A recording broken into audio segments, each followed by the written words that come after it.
안녕하세요. 김호준입니다. 드디어 4.15 총선일입니다. 후보가 할 수 있는 일은 더 이상 없죠. 남은 것은 유권자의 선택밖에 없습니다.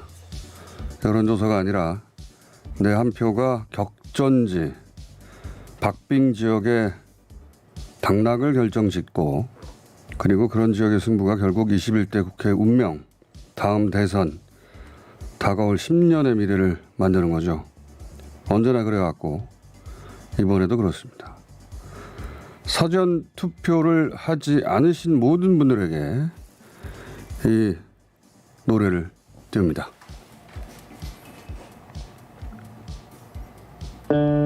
투표해요. 신분증 꼭 챙기고 가요. 투표해요.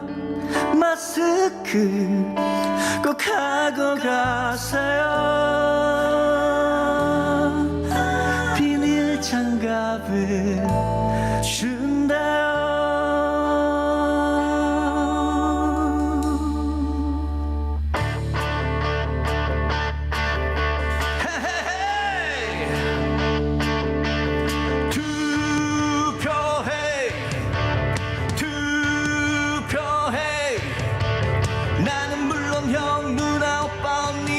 까지 투표해. 어머니 아버지 장인 장모 삼촌 숙모 고모 이모 투표해. 그렇게 함께 투표장 간다. 그렇게 다 같이 투표장 간다.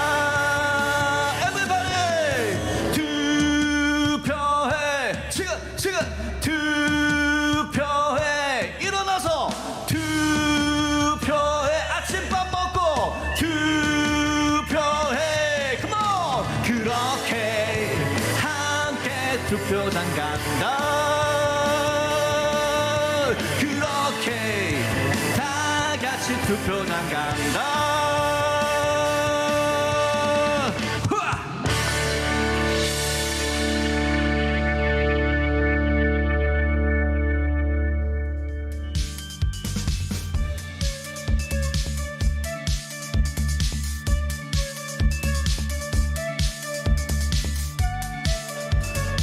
TBS의 류밀입니다. 그리고 옆에는 이한철입니다. 예, 아침에 생목으로 노래하셔가지고 네. 평소 이거보다는 노래를 잘하시는데 이 새벽에 예, 아침에 원래 목이 안 트여가지고 예, 음정이 다소 떨려가지고 다시 녹음해야 될 것 같아요. 녹음한 거 있는데 그거 나중에 대체하겠습니다. 네. 자, 양철 씨 수고하셨고요. 네. 예, 이렇게 저녁에 다시 가시나요? 뵙겠습니다. 얼른 나가주세요. 고맙습니다. 네. 자, 투표 당일이라 저희가 어렵게 양철 씨를 직접 모시고 라이브로 들어봤는데 그냥 음원을 낼 걸 그랬어요. 기껏 오셨는데. 자, 오늘 투표 하신 날입니다. 네. 예, 본투표일이고 사상 최고 사전 투표일이었는데 예, 그래서 본투표율이 이런 추세라면 16년 만에 60%를 돌파할 것이다라는 전망도 있습니다. 네. 그리고 미리 공지드립니다. 오늘 오후 5시부터 개표공장 제가 진행합니다. 예. 다른 방송 3사가 훨씬 빠른 화려한 그래픽들이 있죠. 예. 저희는 10분 늦은 방송, 업계 최저 제작비, 모든 것은 아날로그, 특수효과는 없습니다. 몸으로 해결합니다. 특수효과는 없고, 예. 우리가 7, 80년대 학교나 군대에서 많이 사용하던 궤도가 있습니다. 궤도. 예. 궤도와 지시봉이 나올 것이다. 그리고 축구 해설자들이 등장할 거예요. 네. 예. 한준희 씨하고 박문선 씨 나와서 중계할 것이고 그 외에 뉴스공장에서 봤던 모든 게스트들, 예. 정치하고 무관한 분들 다 나옵니다. 예. 예. 피아니스트도 나오고 세계적인 피아니스트도 나오고 라이브 연주를 예, 들으실 라이브로. 수 있습니다. 개표 방송과 라이브가 무슨 상관이냐. 그 상관관계는 앞으로 밝혀질 예정입니다. 5시 이후에. 찾으시면 됩니다. 네, 그리고 이번에는 6시가 아니라 6시 15분에 네. 자가격리자들이 있어서 출구조사 발표를 한다고 해요. 네, 맞습니다. 저희는 그것보다 10분 늦게. 네. 왜냐하면 다른 데서 발표하는 걸 봐야 되거든요. 저희가 먼저 보고 말씀드릴게요. 아니면 먼저 발표하면 안 돼요. 15분 발표한 것을 보고 다른 방송을 보고. 그렇죠. 네. 다른 방송 보고 나서 그걸 또 바로 말할 수가 없어요. 예. 10분 늦게. 늦게 해야 되니까. 네. 다른 개표 사항도 대체로 10분 늦게 발표될 예정입니다. 왜냐하면 궤도에 써야 되기 때문에 손으로. 대신 이제 다른 방송이 잘하고 있나 못하고 있나 품평에 다른 방송 방송 3사 화려한 라인업들이더라고요. 다 소용없어요 그런 거.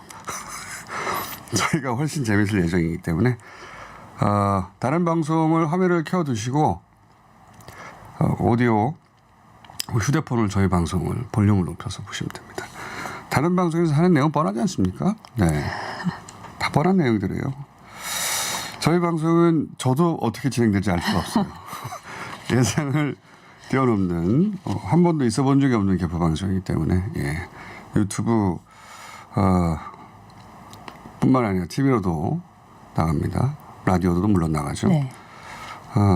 유튜브의 라이브 숫자가 저희가 1등하지 않겠는가. 예.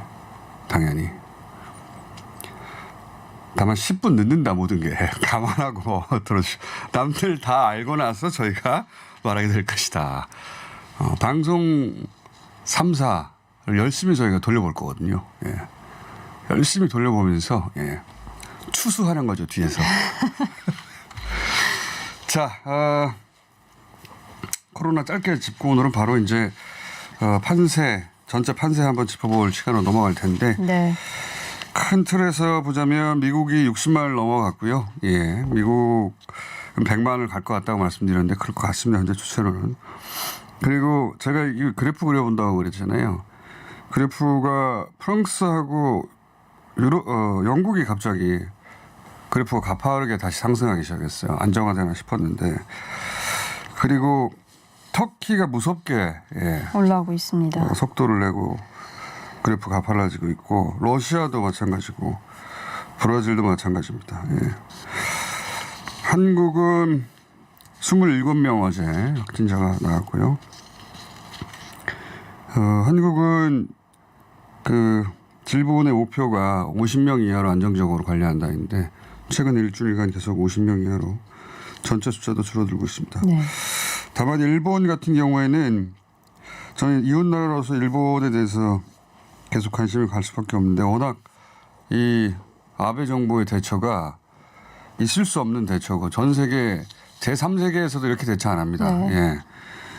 근데 이제 그것이 한계에 이르러서 7만 명 정도 검사했는데도 불구하고 지금 한 8,800명. 다음 주면 일본도 숫자 이렇게 검사를 안 하는데도 확진자 숫자는 우리를 넘어갈 것 같습니다. 그런 정도 상황이고요.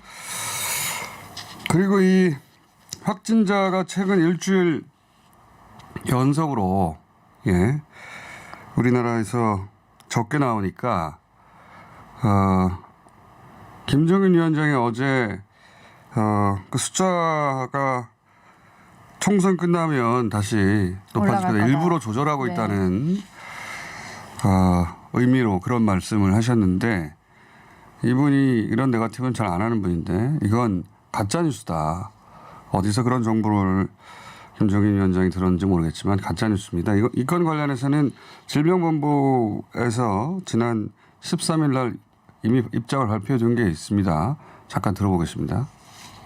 일부 언론에서 방역당국이 일선 의료 현장에서 진단검사를 못하게 해서 검사와 확진자 수가 늘지 않았다라는 그런 주장을 했는데 이는 사실이 아니라고 분명하게 말씀드립니다. 방역당국은 변화하는 국내외 환자 발생 상황에 맞춰서 진단검사와 조사 대상 유증상자에 대한 사례 정의를 지속적으로 확대해 왔습니다. 방역당국이 코로나19 진단 검사량을 인위적으로 줄이거나 개입한 적은 없고 또 의사의 임상적인 판단에 개입하는 것은 가능하지 않다라는 말씀을 드립니다. 자, 이게 13일 날 발표한 내용인데 선거 전에 나오는 뉴스 한 두 가지만 짚고 바로 이제 저희가 일본 상황 잠깐 짚고 바로 여론조사 전문가하고 오늘 4분 마지막까지 전체 판세 점검해 볼 텐데 현재 공식적으로 대략 51만 건 검사했다고 되어 있는데 이 숫자는 확진자가 있잖아요. 그러면 그 사람과 접촉한 사람들을 우리가 추적 검사합니다. 이 추적 검사 숫자는 뺀 거예요. 그리고 요양시설에 확진자가 나오면 전수검사를 하잖아요. 혹은 사전에 예방적으로 일제검사를 하지 않습니까? 이 숫자도 뺀 것이고 해외 입국자도 지금 전수하죠. 이것도 다 뺀 거예요. 그리고 확진자가 완치돼서 나가기 전에 여러 번 검사를 합니다. 반복 검사.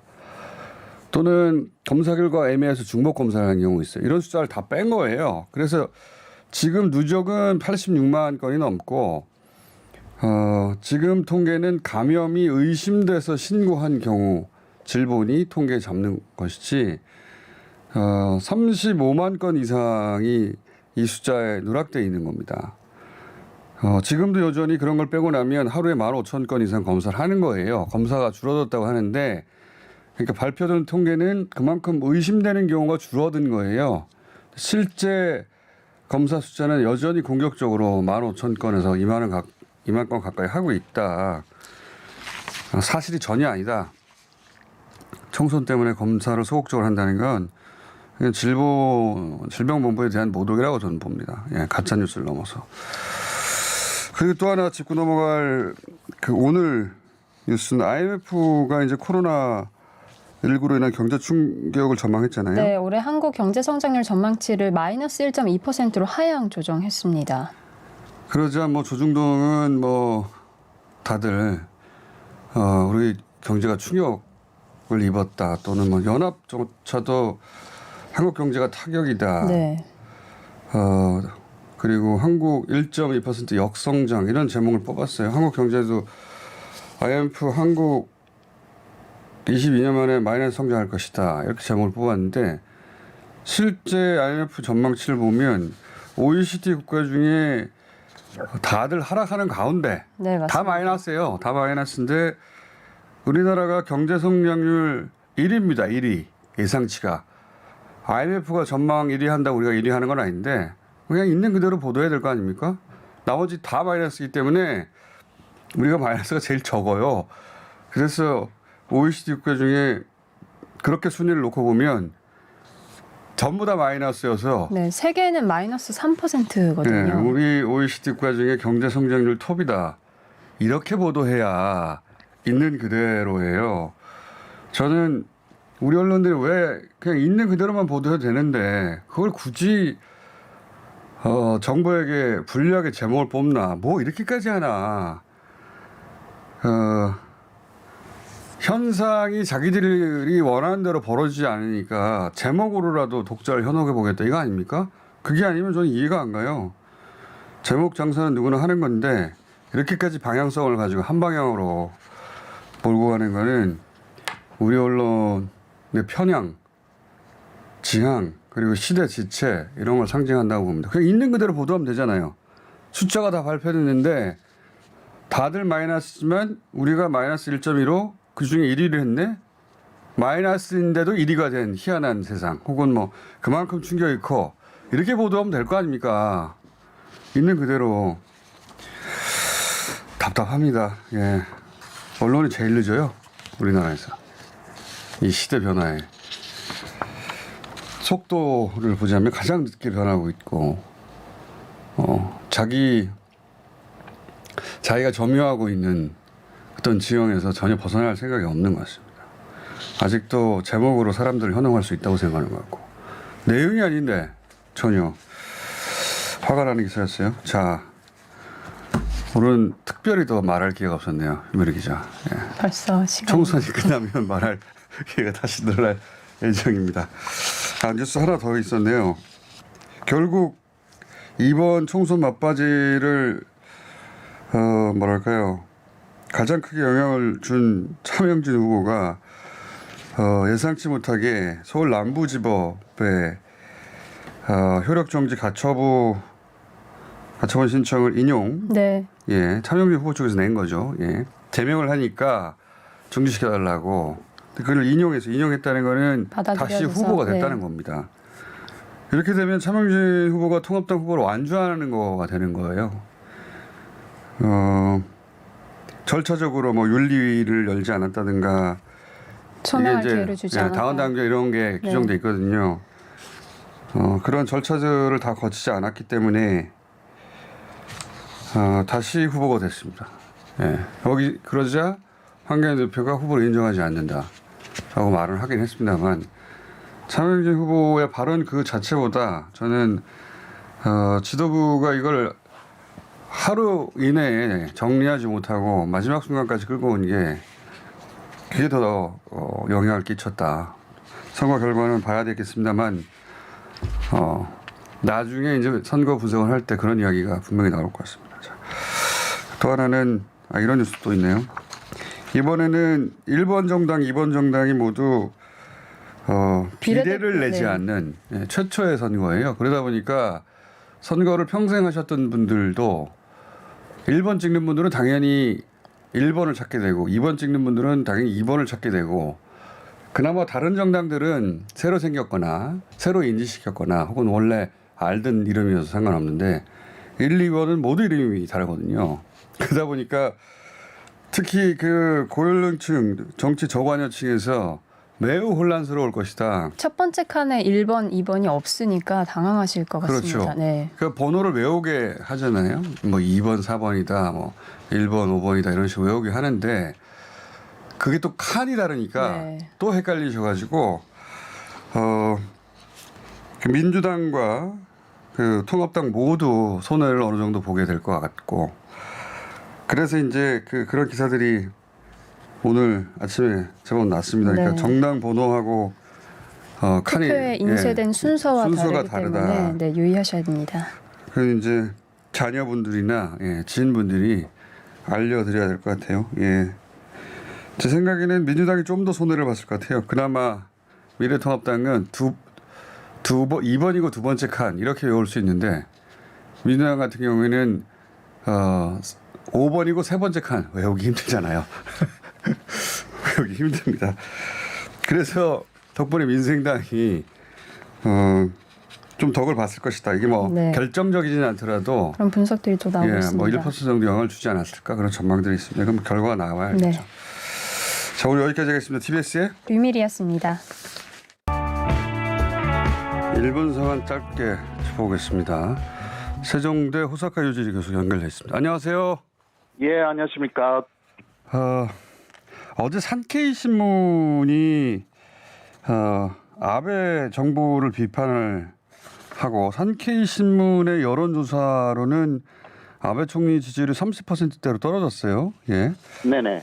그래서 전화 연결을 해서 잠깐 짚어보려고 하는데 산케이 네네. 신문이 한국 코로나 방역에 대해서 자세히 소개했다고요? 예. 어제 그러니까 아베 정권의 지지율이 39%로 3% 정도 떨어졌고 그리고 지지하지 않는다가 44%로 올라갔다. 이러한 보도가 나왔는데 또 하나가 한국에서는 지금 그 IT를 구사하여서 감염 경로를 97% 이상 파악하고 있다. 이런 식으로 하여서 상세하게 한국의 방역 체제에 대해서도 보도를 했습니다.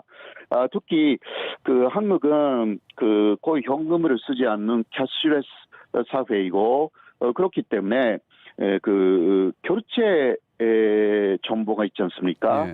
이것을 최대한 그 정보를 이용해 가지고 거의 10분 이내에 거기 감염자들이 어떤 식으로 이동했는가 그 동선을 지금 분석할 수가 있다. 이런 식으로 해서 소개를 했고요. 그리고 또 마스크를 사기 위해서는 어디에 가면 살 수가 있는가라는 마스크 맵 같은 것도 이거 대학생들이 개발했다라는 식으로 상당히 좋은 뜻에서 이러한 정보. 일본은 지금 50% 이상 감염자가 그 경로를 전혀 알 수가 없는 상황 이라서 이런 것이 그 산케신문이 특히 특집으로 보도를 한 것 같습니다. 근데 이제 산케신문이 아베 정부의 기관지라고 불릴 정도로 철저히 아베 정부의 우호적이었고 한국에 관해서는 굉장히 비판적인 기사가 많았는데 지금은 네네. 지금은 오히려 예. 다른 그 신문이 이런 것까지는 보도를 하지 않았습니다. 그러니까요. 네, 그러나 오히려 그 상케신문이 상세하게 한국이 잘하고 있다라는 부분에서 이야기를 하고 있고요. 물론 그 프라이버시 문제가 처음은 있었다 이런 이야기도 좀 곁들었습니다. 그러나 지금은 방역이 잘 되고 있기 때문에 프라이버시 이상으로 이 코로나하고 싸워야 된다라는 인식을 한국 사람들이 갖고 있다. 이런 이야기도 좀 했고요. 그리고 또 재밌는 뉴스로서는 거기 무토 마사토 씨라는 좀 일본 한국 대사 있었지 않습니까? 예. 예, 이 사람이 그 현대 비즈니스라는 잡지에 기고를 하여서 굉장히 한국에 비판적인 사람인데요. 그 사람. 예, 굉장히 한국에 나쁜 예. 일본의 극우파 중에 그렇죠. 한 사람인데 그런데 왜 아베 신조는 그 문재인 정권처럼 못하는가라는 기사를 냈습니다. 그 아베 총리가 네. 일본의 극우 세력으로부터도 뭐랄까요 버림받고 있는 중이다 이런 분위기네요. 그런 그 셈이죠. 그 무토 전 그 일본 대사도 역시 그 한국의 그러한 그 카드 결제 내역이라든가 IT를 구사하면서 완전히 그 지금 관리하고 있는 그 코로나 사태를 그 내용을 상세하게 그 기사화했고 왜 아베 신조는 그 외신 기자들이 여러 가지 코로나에 대해서 질문을 해도 정확하게 답하지도 않고 뭘 하고 있는지 모르겠다 이런 식으로 직접 기사를 썼습니다. 알겠습니다. 이러한 내용들이 좀 나와 있고요. 그리고 또 그 일본에서는 네네. 아사히 신문 관련도 제가 여쭤보려고 한 건데 지금 예. 네네. 지금 그 일본에서는 특히 오사카에서도 매일 그 50명, 60명 정도 확진자가 늘어나고 있어가지고요. 어제 그 오사카 그 지사가 마츠이라는 사람인데요. 지금 그 의료 현장에서는 방호복이 굉장히 부족하다. 현재 그 쓰레기 봉투를 뒤집어 쓰면서 의사들이 치료를 하고 있다. 이러한 이야기를 하면서 방호복이 없어서 의사들이 쓰레기 봉투를 뒤집어 쓰고 한다고요? 일본에서? 네네. 그런데 확진자가 그 고작 그 50명, 60명입니다. 매일요. 예. 물론 그게 오사카만으로 그러는데 그러니까 일본에서는 이런 부분에서도 의료 장비가 상당히 부족하고 그 준비를 계속 하지 않고 왔다라는 것을 알 수가 있는 대목인데요. 그래서 사용하고 있지 않는 그 비옷 같은 게 있지 않습니까? 비옷이요? 비옷을 보내달라. 이런 식으로 시민들에게 호소를 했습니다. 지자체 그런 장이 기사가 거기 마츠이라는 그 오사카시 시장이네요. 오사카시 시장이 그런 식으로 호소를 하는 만큼 일본의 의료 체계가 굉장히 그 문제가 있다라는 것이 드러났고요. 일본이 그런 정도 나라가 절대 아닌데 이게 중앙정부에서 전혀 준비를 안 하고 있었다는 얘기네요. 갑자기 닥치니까. 그 중앙정부는 기본적으로 이탈리아하고 같은 방향으로 그 보고 있었습니다. 그러니까 위료적인 부분을 계속 그 삭감해 나가고 위료에 대한 그 여러 가지 국가적인 지원을 줄여 나가는 중이었습니다. 그러니까 그것은 크루즈선의 사건이 일어났을 때도 그런 부분들이 다 드러났고요. 그리고 또 하나는 요새 도쿄도 의사회가 일반 의원들에게 내보낸 어떤 문서가 공개가 되었습니다. 동경의 의사회가 도내 의사들에게 배포한 문서가 공개됐다. 네네네. 네, 이것은 그 지금까지 알려져 있는 그 검사를 할 때 예. 코로나 검사를 할 때 하나의 지침이라고 할 수가 있는 것인데 예. 현재까지 알려져 있었던 것은 그 37.5도 이상의 고열이 4일 이상 예. 연속되고 또 폐렴의 증상이 있어야 예, 한다. 이런 것인데 거기에 더 플러스 하나가 있었습니다. 아, 그게 뭡니까? 예, 그것은 SpO2가 93% 이하 산소 포화도 이어야 한다. 네네네. SpO2 93% 이하라는 것은 쉽게 말하면 숨쉬기가 엄청나게 힘든 상황, 거의 죽을 만큼 숨을 쉴 때. 예. 숨을 쓸 때 굉장히 어려운 상황이어야 코로나 검사를 할 수가 있다. 이런 문서가 공개가 되었어요. 그러니까 동경의 의사들에게 37.5도 이상이 4일 이상 되고 폐렴 증상이 있고 그리고 산소 포화도가 93% 이하여서 이거 굉장히 숨가쁜 상태인데 저희 주변에 환자가 있어 아는데 숨가쁘게 숨을 내쉴 때인데 그 정도 돼야지 검사를 한다는 거죠? 예. 그러니까 이것은 어떤 병원의 의사가 고발한 것입니다. 이런 식으로 해서 코로나 검사를 안 하게 계속 만들고 있었다라는 고발이 나온 것입니다. 그 정도 되면 이미 치료 예. 중증에 해당되는 거 아닙니까? 그러니까 상당히 위험한 상태가 되어야만이 검사를 할 수 있는 그런 식으로 그러니까 계속 소문으로 돌고 있었던 일본 정부라든가 일본 의사회가 사실상 검사를 안 한다라는 이야기가 문서로 확인된 거네요. 문서로도 정확하게 확인된 셈이고요. 그러니까 일본에서는 의료 분계가 중요하냐 혹은 검사하는 것이 중요하냐라는 논쟁이 일어났고 많은 사람들이 검사를 하는 것이 우선이다라는 당연하죠. 식으로 검사를 해야 그다음에 대처를 할 수 있는 건데. 그런 것입니다. 자, 교수님 오늘은 여기까지 하고요. 네네. 이 이야기는 저희가 한동안 계속 이어갈 거기 때문에 근데 오늘은 선거일이라 오늘 여기까지 하겠습니다. 감사합니다. 알겠습니다. 네. 지금까지 호사카 요지 교수였습니다.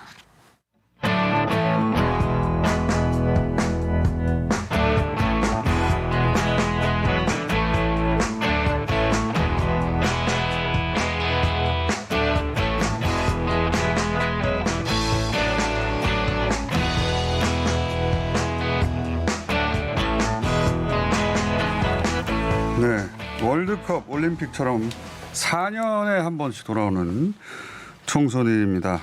네 분을 모셨습니다. 민주코리아 박시영 대표 나오셨고요. 네, 반갑습니다. 오피니언 라이브의 윤희용 센터장님 나오셨고요. 네, 안녕하십니까. K스탯 컨설팅의 이상일 소장님 나오셨고 안녕하세요. 인사이트 K의 배종찬 소장 아직 안 오셨고 나오긴 나옵니다 오늘. 한국여론조사연구소의 이은영 소장님 나오셨습니다. 네, 안녕하세요. 자, 이분들과 함께 오늘은 4부 끝까지 갑니다. 예, 시간 여유가 좀 있는데 그러다 보니 모든 지역을 다 짚어보게 되지 않을까. 불가능할 것 같은데. 자, 우선 네 분이 생각하는 각 정당 이번 선거 캠페인 성공 포인트 혹은 실패 포인트 혹은 장점 눈에 띄는 점 한번씩 짚어볼까요? 예, 박시영 대표님.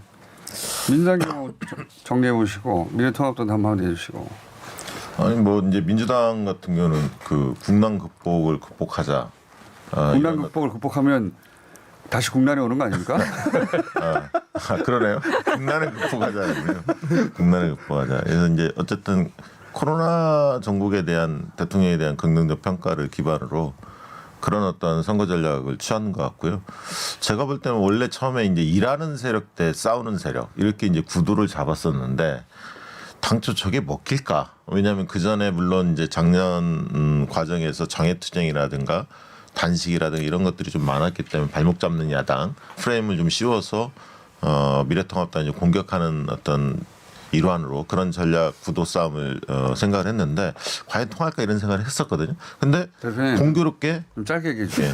코로나 전국에서 저기 현 정부 대통령에 대한 긍정적 평가가 굉장히 높아지면서 유능한 어떤 이미지, 유능한 정부 이미지를 형성하면서 일하는 세력 대 싸우는 세력 이런 구도가 상당히 통하는 측면이 있었다 그렇게 보여집니다. 네. 미래통합당 이 소장님, 미래통합당의 성공과 실패를 잠깐 짚어보자면요. 저는 이제 전체적인 선거 과정에서 보여진 모습, 선거 전략 측면에서 좀 들여다봤는데요. 이게 스포츠로 보면 조정 경기를 한번 연상해 보면 각 당의 어떤 선거 전략들이 잘 보이지 않나라는 생각이 살짝 들었습니다. 이게 조정 경기라는 게 가늘고 긴 배에 선수들이 사서 같이 협심해서 움직이는 거잖아요. 그렇죠. 근데 지금 이제 미래통합당을 보면 예를 들어서 정말 막판에 이제 뭐 팀장도 교체를 하고 했는데 배에는 이제 구멍이 들어오고 뭐 노를 엇박자로 젓는 사람도 있고 막판에는 노를 거꾸로 젓는 분도 나타났죠. 그래서 이게 정말 이제 좀 자중질환 선거전이 아니었나. 반면에 민주통합당은 의외로 네, 그러니까 더불어민주당. 네, 저도 헷갈리고.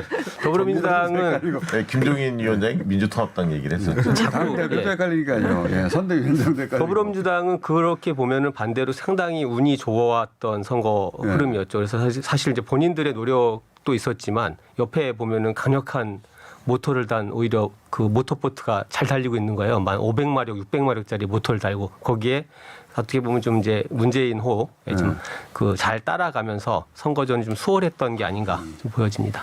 이게 원래 이 수제 위에 천재고 천재 위에 운빨입니다.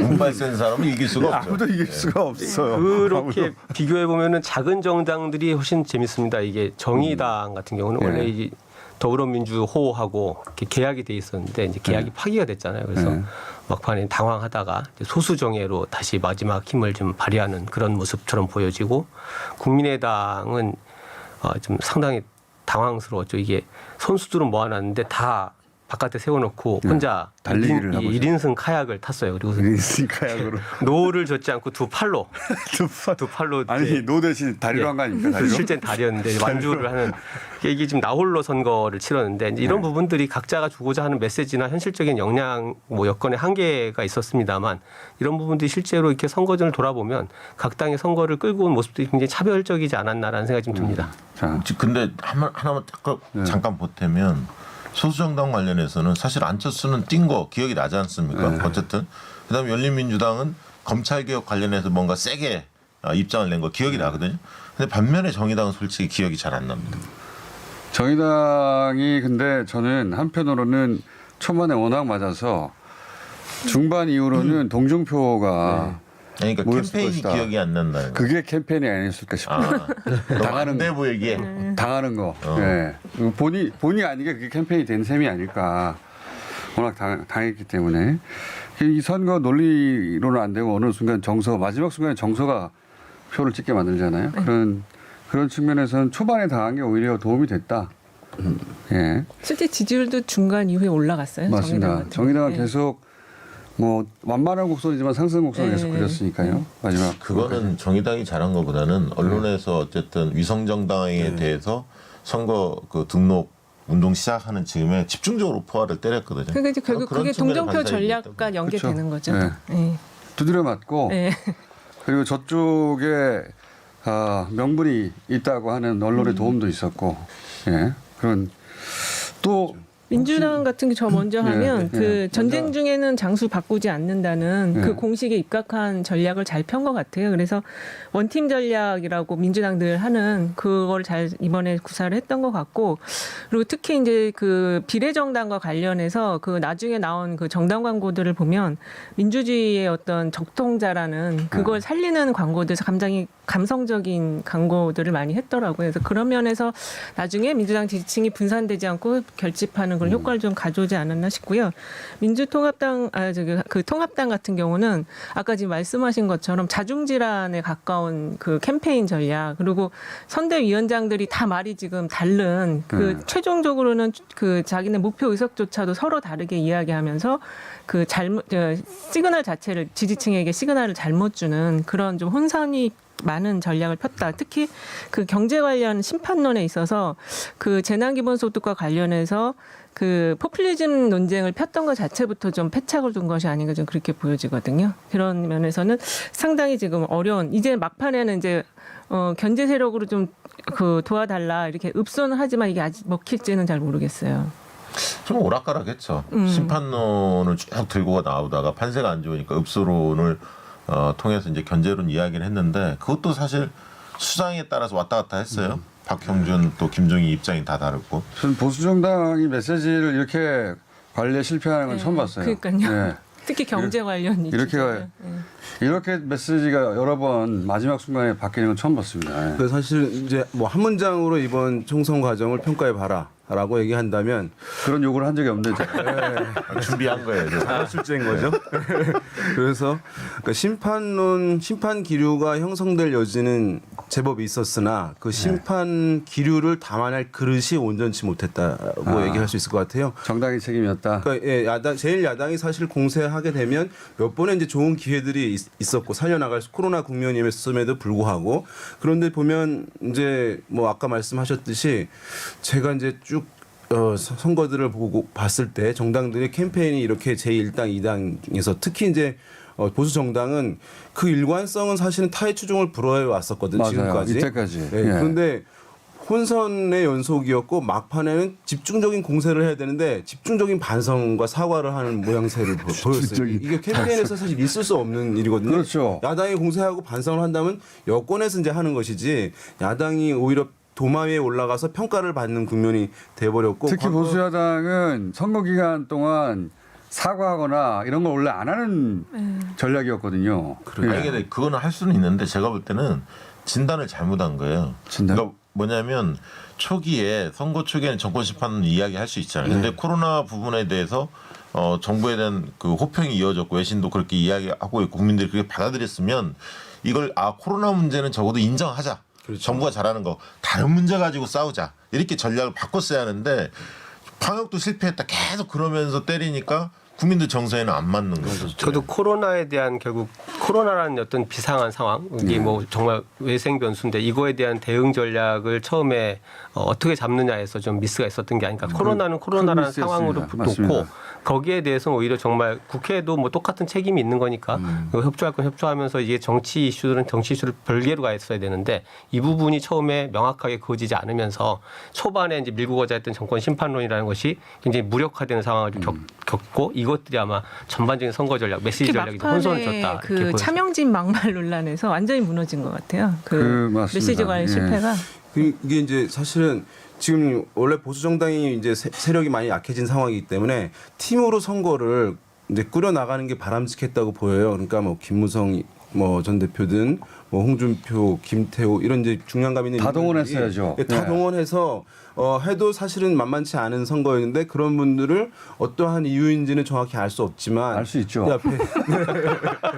황교안 대표의 총선 이후에 입지 때문에 그랬죠. 그렇죠. 배제를 하게 되면서 오히려 이제 단독 플레이어처럼 이제 선거를 치르게 됐고 그다음에 험지 출마 이제 지난번 말씀드리긴 했는데 이것은 정말 중진을 용퇴시키기 위한 명분으로 한두 곳을 하는 것인데 실제 험지 출마론이 미래통합당의 주된 전략 중에 하나가 돼버리면서 오히려 제자리에 있었으면 자기 자리에 있었으면 의석을 유지할 수 있었을 곳을 옮김으로써 박빙 지역으로 만들어 버렸어요. 타 지역에 가서 오히려 이제 그 의석수를 줄이게 만드는 이제 요인으로 해서 그러면 굉장히 아마추어 같았다. 공천 관련해서는 분명히 후유증이 있는데 저는 뭐 근본적으로 좀 보고 싶은 건 뭐냐면 기본적으로 이제 보수 쪽의 생각은 광화문 집회 그 조국 사태 때 어마어마한 인파들이 모이지 않았습니까? 거기에 대한 자신감이 있었던 거예요. 그리고 그때 5.5대 4.5로 유리했죠. 네, 유리했고 그 뒤에 사실 지금 여론조사나 이런 것을 믿지 않습니다.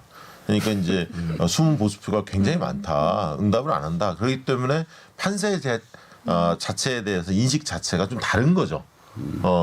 지금 여론조사를 믿지 않고 한 10% 이내에 격차는 다 이기는 지역이다. 이렇게 봤기 때문에 정권 심판론이 먹힐 수 있다. 계속 이렇게 좀 오판한 게 아닌가 그런 생각. 물론 이제 뚜껑은 열어봐야 알겠지만. 네 분 모두 다음 말을 하려고 입이 달달달하시네요. 요 틈에 제가 잠깐만 얘기하자면 저는 차명진 후보 네. 리스크 말씀하셨는데 저는 이게 이제 강성 지지층에 의존하는 선거 전의 리스크를 역설하는 그런 그 대표적인 장면으로 앞으로 두고두고 회자될 거라고 보는 것이 차명진 후보를 적극 지지하는 층이 있어요. 이분들은 후보 사퇴를 적극적으로 막았거든요. 그리고 당에서 그 눈치를 봤고 그 지지층이 소위 말하는 태극기 부대 지지층이거든요. 미래통합당에서 이 태극기 부대를 한겨레 대표가 국회 안으로 끌어들이면서까지 인정하고 그다음에 이제 광장 여론전의 중요한 전위대로 썼잖아요. 근데 이 층이 가장 중요한 총선 선거전의 막판에 역효과를 냈다. 차명진 퇴진을 끝까지 막았고 그러다 보니까 지도부도 왔다 갔다 하게 되고 소위 강성 지지층에 의존해서 선거를 유리하게 끌고 갈 거라고 생각하며 육성해온 층이 결국은 선거전을 그 위험에 빠뜨린 역설. 예. 이게 지금 여야 모두 항상 강성 지지층을 어떻게 관리할 거냐 굉장히 네. 중요한 포인트인데요.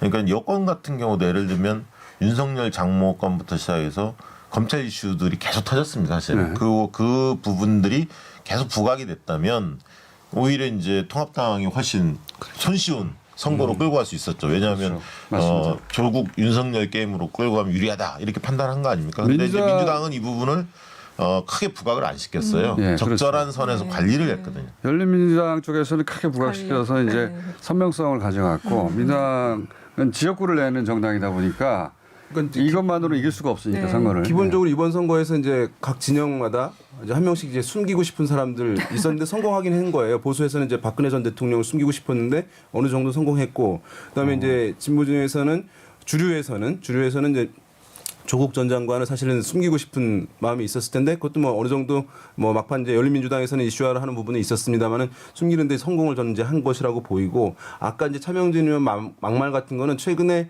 이제 왼쪽과 오른쪽에 내부에서 노는 유튜브나 이런 걸 통해 가지고 내부에서 활동하는 이제 기류가 단절돼서 하는 기류가 이제 매우 심화되는데 거기서 먹히는 얘기들이 필드에 나왔는데 그냥 거침없이 해버린 거예요. 있는 상황들. 예. 그러니까 옛날에는 그래도 중간층들을 생각하면서 이제 정치인들이 얘기를 했는데 이제 그 안에서만 얘기를 하다가 환경이 바뀌었는데도 그걸 고려하지 못하고 하는 게 사실은 보수 쪽만이 아니라 진보에도 사실 이런 일들이 최근에는 많아진 이유는 이제 거기 있다고 할 수 그런데 이제 있겠습니다. 그 민주당 같은 경우는 그 목소리를 일부의 목소리로 관리했다면 네. 거기서는 당대표가 끌어들였거든요. 네. 국회 안으로 끌어들이면서 힘을 실어줬잖아요. 그러면서 이 목소리가 커지고 힘이 세지고 발언권도 세지고. 과거에는 이게 정치인들의 착시 현상이 주로 어디서 나타났냐면 이익 집단에서 나타났습니다. 그러니까 무슨 뭐 직능 단체나 이런 단체들이 그렇죠. 실제로는 소수인데 이권 때문에. 굉장히 목소리가 크거든요. 그러니까 이 사람들한테 끌려가는 어떤 선거를 많이 우리가 목격을 했는데 최근에는 이게 오히려 그런 이제 유튜브라든지 이런 SNS 상에서 움직이는 어떤 그룹들 이 목소리가 굉장히 크게 들리는 거예요. 보수 유튜브가 저는 오히려 미래통합당의 선거를 굉장히 어렵게 만들었다고 봅니다. 그게 그 보수 유권자들을 결집시키는 효과라고 생각했을 것 같은데 핵심 지지층만 강화시키고 그리고 이제 그 중도층으로부터 더 멀어지게 만드는 목소리. 보수 유튜브들의 조회수가 굉장히 많잖아요. 예. 그러니까 이게 그게 다수의 생각이다 이렇게 같은 분들 착각할 계속 수 보는 있죠. 거거든요. 기본적으로 뉴스공장 보는 사람이 뭐 다수다 듣듯이. 그 미래통합당의 리스크는 한마디로 요약하면 오너 리스크라고 봐야 될 것 같아요. 오늘 또 많이 준비한 단어들이 나오네요. 예. 그러니까 미래라는 단어를 썼지만은 30, 40대에게 어필할 수 있는 메시지를 전혀 내지 못했고 결국 황교안 대표가 종로에서 계속 그 뒤지는 선거 추이를 보이면서 한 번이라도 뒤집었어야 되는 여론조사상. 한 번도 그러지 못했고 결국에는 이분이 아까 말한 것처럼 그 원팀의 전략을 구사하지도 못했고 하면서 오너 리스크가 가장 큰 그러니까 이제 것이었다. 황교안도 황교안이지만 네. 나경원, 오세훈 삼각 그 축이 예. 다들 여론조사에서 좀 밀리는 양상이었지 않습니까? 그러다 보니까 수도권의 접전지가 계속 그렇게 접전지로는 많이 늘어나지 않았죠. 들어가 캠페인 있죠. 자체에 바람을 전혀 이제 만들지 네. 못했고 참고로 접전지 이야기는 저희가 들어가 있죠. 3, 4부에서 하겠습니다. 총평부터 하자면 자 소장님은 오늘 준비해 주신 게 그 조정인 것 같은데 급하게 조정 비유로 또 마무리를 해주시면요. 예. 결국은 이게 선거라는 게 개별 지역구 선거라 하더라도 이 전체 선거의 흐름을 좌우하는 거는 전체 힘은 팀워크에서 나온다라는 부분이 이번 선거에서 아마 각 당들의 이렇게 모습을 보시면 그래도 좀 이제 전체적인 체계와 전략, 그다음에 뭐 일관성 이런 것들을 가지고 가는 그 힘과 그것이 좀 떨어졌을 때 힘의 차이들이 선거전 종반으로 올수록 좀 명확하게 드러난 부분들이 좀 많지 저는 않나. 항상 예전에 감탄했던 게 보수 정당이 그걸 밀어내는 힘이 정말 엄청나다고 생각했었거든요. 이게 가능하려면요. 그 리더가 굉장히 강력해야 돼요. 그러니까 뭐 예를 들면 지금 이제 여권을 보면 민주당이 아니라 대통령의 힘이 굉장히 강력하고 또 차기 유력 주자가 있지 않습니까? 이런 부분들이 여러 가지 곁가지 목소리를 정리하는 힘이 있는데 그렇죠. 야당은 그 부분이 지금 약한 상태에서 그거를 무리하게 끌고 가다가 이게 혼선을 빚게 된다고 그러니까 봐요. 황교안이 그 후보가 굉장히 앞서 있었다면 황교안 후보가 메시지 날린 거에 대한 토를 안다는데 그 긴급재난지원금 1인당 50만 원 얘기하니까 유승민은 또 반박하고. 예전에 보수 정당은 아무리 불리한 사안도 반띵으로 만들어놨어요. 하루 만에. 그걸 이번에 못하고 있다. 그러니까 지난 10년간 우사의 변화도 사실은 크게 있긴 있습니다. 네. BBK가 나와도 반띵으로 만들어버릴 수 있는데 동영상이 나와도 기본적으로 3, 4부에서 뵙겠습니다. 기본적으로는 다음에. 앞에 무슨 얘기하는지 모르시죠? 듣고 있었습니다. 네. 자, 투표율 얘기 잠깐 해봐야 될 것 같아요. 지금 방금 업데이트된 선관위 수치를 보면 8시 기준으로 5.1%인데 이게 20대 총선 4.1%였거든요. 상당히 높습니다. 1% 이상 차이가 나고 있고. 그리고 뭐 바로 직전에 7회 지방선거 4.6%보다 높은데 지방선거 같은 경우는 최종이 60.2%였고 20대 총선 같은 경우는 58%였거든요. 자, 이 정도 되면은 최종적으로 몇 프로 예상하십니까? 저부터 해야 하나요? 네. 네. 시계 방향으로.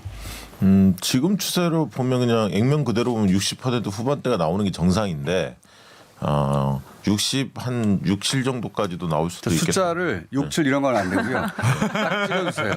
딱 찍어주시고. 제가 지난번에 63, 4 나온다니까 제일 높게 나온다고 구박 주셨잖아요. 그러니까요. 찍어주 숫자를.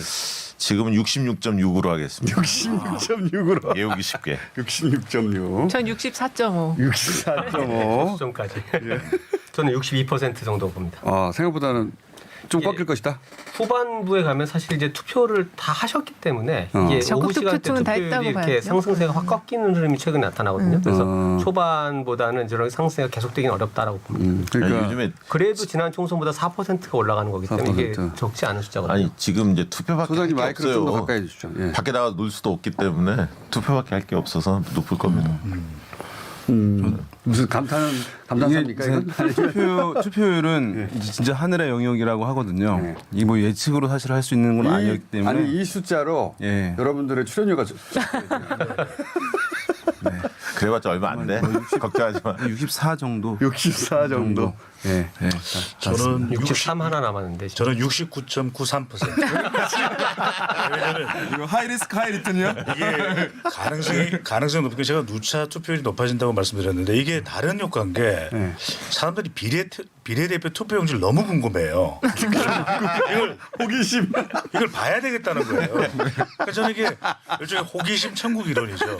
상당히 가능성이 높다 지금. 여론조사 말되네요, 전문가 진단으로는 믿기지 않는 진단이나 왠지 기가 솔깃하네요. 전문가가 뭐 다 아나요? 69.몇 프로요? 69.93%. 알겠습니다. 요 순위를 쭉 나열해가지고 저희가 가장 근접한 부분에게 출연료를 몰아주는 것으로. 제가 앞으로 단독 출연이 될 수도 있겠네요. 영원히 못 나올 수도 있습니다. 66.3에 6에서 69.3 사이는 없는 거죠 지금. 없는 거죠. 네. 유리하다. 후반부는 그죠? 없어요. 우리 박 대표님이 67만 66. 나오는 네. 자, 여하간 투표율이 높아질 건 확실한 것 같습니다. 이게 양대 진영 어느 쪽에 더 유리할까요? 이거는 뭐 특별히 유불리는 아닌 것 같아요. 보수 진보 뭐 다 적조로 나오는 것 같고요. 중도층들도 뭐 적조 뛰어드는 것 같습니다. 어쨌든 총선 때가 77, 지난번 대선 때가 77 아니었습니까? 네. 대선 때보다는 못하지만 굉장히 열기가 뜨거운 거고. 그러니까 투표율이 이제 따라서 사실 사전에 실시됐던 여론조사들의 선거 결과의 유사성 여부가 결정되는 것이거든요. 높아지면 갤럽에 가까워지고. 대선 때 같은 경우는 그렇게 이제 얘기가 왔는데. 비슷하잖아요. 왜냐하면 거의 대부분 나오는 건데 선거 결과는 투표에 참여한 사람들만의 여론이고 여론조사는 투표 참여하지 않을 사람들도 있어서 과거에는 한 절반 정도 안 나오니까 이거 차이가 워낙 컸는데 지금 이런 수준으로 가게 되면 그런 사람 면접원이 한 조사 결과의 흐름에 조금 더 일정 부분 가까워질 상황이라고 할 수 있습니다. 과거에 그 여론조사 해보면 투표율이 낮을 때는 네. 보수층이 한 2% 정도는 이겼어요. 그러니까 실제 여론조사 결과보다. 왜냐하면 어르신들 투표율이 높기 때문에 젊은층은 낮고. 근데 이게 지금 투표율이 굉장히 높아지고 각 연령대 30대, 40대, 50대도 굉장히 투표율이 높지 않습니까? 그래서 실제로 시뮬레이션 돌려보면 1%포인트 이내예요.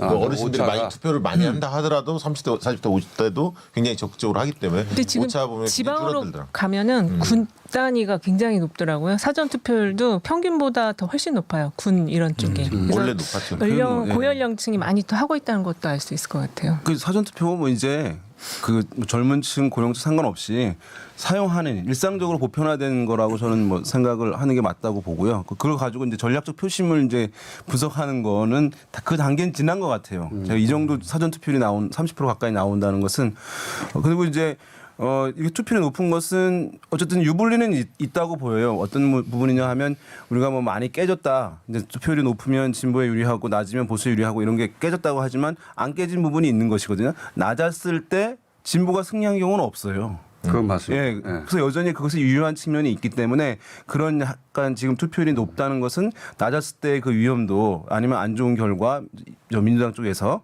그것이 약간 이제 해소되는 부분들이 있음을 보여주는 측면이 있다고. 강원이 이렇게 높은 건 어떻게 보십니까? 다 격견이니까요. 강원도 강원이 8개 8개 지역 중에서 여론조사 D-6일 기준으로 보면 네. 원주 갑을 두 군데만 민주당 후보가 앞서 있는 오차 범위를 벗어나서 앞서 있고 나머지 6개 지역은 전부 다 오차 범위 내에 있습니다. 그렇기 때문에 관심이 높을 수밖에 없죠. 수도권만큼 좀 관심을 많이 받는 지역이 강원 지역이 제가 강원도 출신이긴 한데요. 아 그렇습니다. 네. 강원도를 이제 항상 선거 때 보면 제가 들으면 북한과 인접한 지역으로서 접경 지역에 안보 이슈가 주로. 근데 강원도 원주에 갑을 두 지역이 있잖아요. 서울보다 휴전선에서 훨씬 더 아래쪽이에요. 너무 도식적인 분석들이 많아요. 강원도 그런 분들 이제 좀 퇴출시켜야 돼 방송. 순천만 해도 그런 안보 이슈와 전혀 상관이 없어요. 수십 년간 똑같이 분석해왔기 때문에 강원도를 상관이 없구나. 심지어는 뭐 경상북도에 붙어 있는 지역도 안보 이슈를 막 들이대요.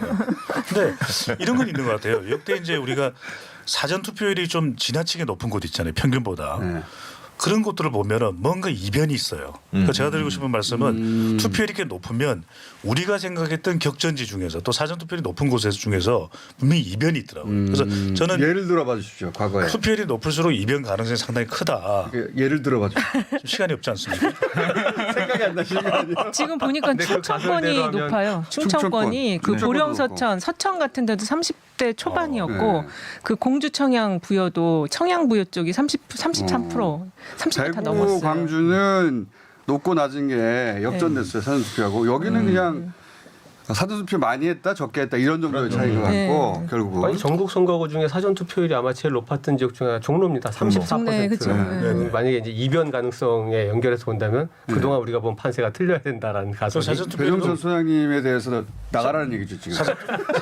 사전 투표율이 높았던 지역 보면 이게 상당히 경합 지역이거든요. 남원, 순창, 임실도 높고요. 맞아요. 그다음에 충북, 보은, 영동, 괴산도 거기도 높더라고요. 높아요. 아 거기에 또 네, 높아요. 박덕흠 후보하고 예. 박상은 후보가 박상은. 있거든요. 그 굉장히 이때까지 한 번도 화제 지역구가 아니었는데 이번에 관심 지역은 다 관심 높게 돼 지역이죠. 있습니다. 네. 네. 근데 예를 들어서 종로는 그동안 우리가 뭐 제일 많이 여론수가 된 지역인데 실제 이제 여론수가 판세는 좁혀진 적이 없잖아요. 네. 근데도 불구하고 만약에 사전 투표에 저렇게 높았고 본 투표도 이어진다라고 했을 때는 이게 이제 그동안 선거 가설 중에 뭐 밴드웨건 언더독 효과 이런 얘기 하는데 뭐 지는 쪽을 지지하는 유권자로서 투표를 안 한다거나 이런 현상들은 사실상 지금 성립이 안 되는 거죠. 내가 지지하는 후보가 이기고 있든 지든 나는 투표를 하겠다라는 것이 오히려 이제 일반적인 현상이 되는 게 아닌가 이렇게 보여집니다. 황교안 대표하고의 격차가 평균 깜깜이 기간 이전의 평균 지지율보다 좁아질 거라고 보십니까? 벌어질 거라고 보십니까? 저는 둘 중에 거의 하나만 골라주세요. 비슷할 것 같습니다.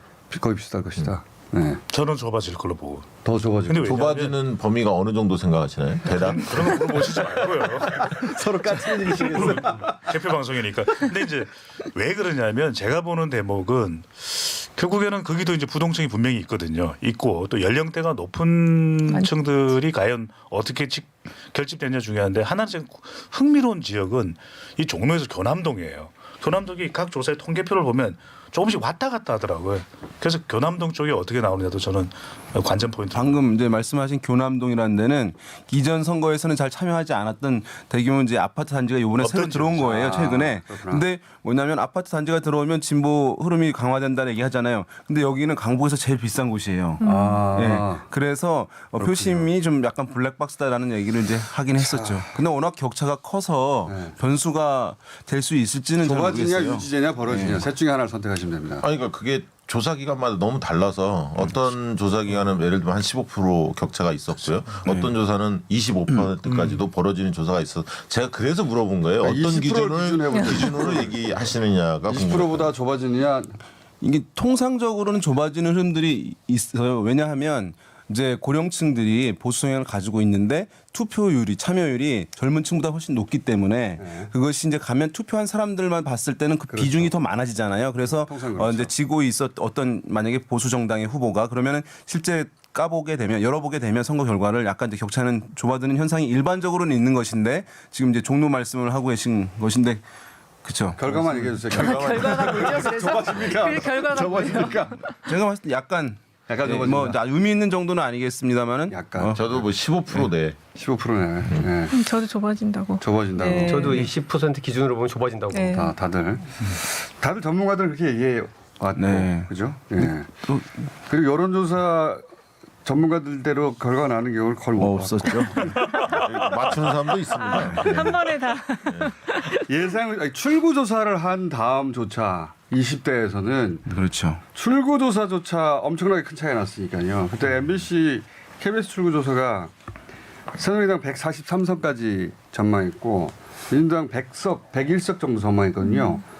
근데 실제로는 122대 123이었잖아요. 네. 출구조사 한 다음에도 이렇게 크게 같은 자료를 이제 방송 3사가 갔는데 예측 그 범위를 각각 그거는 알아서 이제 내는 것이거든요. 보정치를 알아서 냈겠죠. 그래서 그 이제 특정 방송사가 KBS, MBC, SBS 다 그랬어요. 당락이 틀린 지역을 그렇게 하나하나 세보면 별게 없어요. 그때 17개 지역에서 당락이 바뀌었는데 이게 오차는 크지 않았어요. 예를 들면 원래 17개 정도라고 하면 정말로 1%뭐 격차로 당락이 바뀐 실제 결정된 적이 많기 때문에 근데 이거를 의석수를 추정할 때 한쪽으로 쏠리는 거죠. 그렇죠. 그러니까 이러다 보니까 이제 예상 의석수는 오히려 크게 틀리는 당시 것으로 보이는데 새누리당 180석 전망이 워낙 네. 뇌리에 강하게 있어가지고 이걸 보정하는 사람들도 그렇게 그런 영향을 받았던 것 같아요. 실제. 실제 또 분위기도 그랬었나요? 왜냐하면 출구조사 전에 이제 여론조사 자체가 무선조사가 불가능한 언론사 조사들이 너무 많았기 때문에 그런 어떤 착각을 가질 수밖에 없고요. 또 한 가지는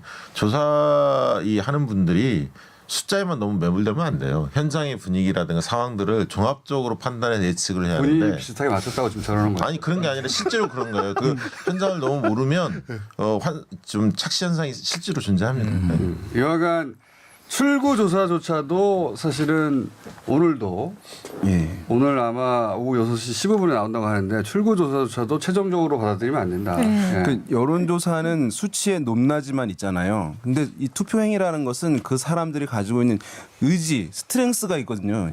이게 이제 사람마다 다 다르기 때문에 이제 이런 오차가 이제 발생할 수밖에 없는 측면이 있는 거죠. 그래서 출구조사까지도 그냥 참고사항으로 두시고 끝까지 봐야 된다. 결국은. 그렇죠. 그거는 뭐 새벽에 한 4-5시쯤 결론 나겠어요. 그까지 TBS를 보시라는 이 말씀. 저는 열심히 끝납니다. 10시까지. 서울 경기가 예년보다 높습니다. 서울 경기가. 네. 이것도 의미 있는 수치 아닙니까? 예. 또 하나 여기 이제 부산까지 얘기하고 이제 그 제가 세 분한테 아니 5분한테 세 분한테 물을까요? 요 마지막 오늘 투표를 계속 하실 텐데 마지막 주목할 세 곳 그리고 이변 가능하다고 생각하는 지역들 한두 곳 뽑아주십시오. 네. 그 지역으로 보자면 부산이 결국은 그 민주당이 일당이 되느냐 네. 또는 통합당이 역전하느냐 여기를 가를 주요한 지역 아닙니까? 네. 부산? 제일 중요한 지역이죠. 왜냐하면 전문가들 예상도 부산은 제각각이에요. 네. 여기는 모두가 다 격전지 아니에요? 네, 한 전 18개 지역이. 지역 중에 14개 정도 지역이 오차 범위 내에서 막 움직이는 것 같아요. 비공표 네. 조사 기간에. 근데 이제 과거에는 민주당 후보가 상당히 앞서 있어야 이기는 결과가 나왔거든요. 그래서 경합치는 크게 늘어났지만 민주당 의석수는 과거처럼 그렇게 크지 않을 거다 이렇게 보는 분들도 계시고. 몇 석인데. 예, 지금은 6석입니다. 근데 이제 또 다른 해석, 문재인 바람이 확실히 부산에 불었다. 그래서 지난번보다 훨씬 늘어날 거다 이렇게 예상한 분들도 있거든요. 그래서 부산 의석수가 실제로 어떠냐에 따라서 일당이 결정이 될 것 같습니다. 부산 같은 경우에는 몇 석이냐도 중요한데 두 곳의 선거구의 결과전은 굉장히 중요할 것 같아요. 이게 왜냐하면 총선뿐만 아니라 앞으로 뭐 대선도 있고 지방선거도 있는 거니까 두 개 지역구가 부산 진구가 부산 사람들이 진구에 대한 애착이 굉장히 커요. 그래서 부산 진구를 진구라 그러지 않고 찐구 이러거든요. 여기가 부산의 청년 서울의 명동 같은 곳이 서면이 있어요. 서면이 있는데 여기 김영춘 후보와 서병수 전 시장이거든요. 결과하고 부산의 종로라고 여자. 네네. 남구월은 이 박재호 후보 남구월 또 이현주 의원. 바로 이 지역의 결과가 어떻게 나오냐가 이번 판세도 그렇지만 앞으로 어떨 거라는 것도 좀 예상을 해볼 수가 있는 거죠. 자, 그 지역이 이긴다고 진다 해가지고 다른 지역에 영향을 줄 것 같지는 않고.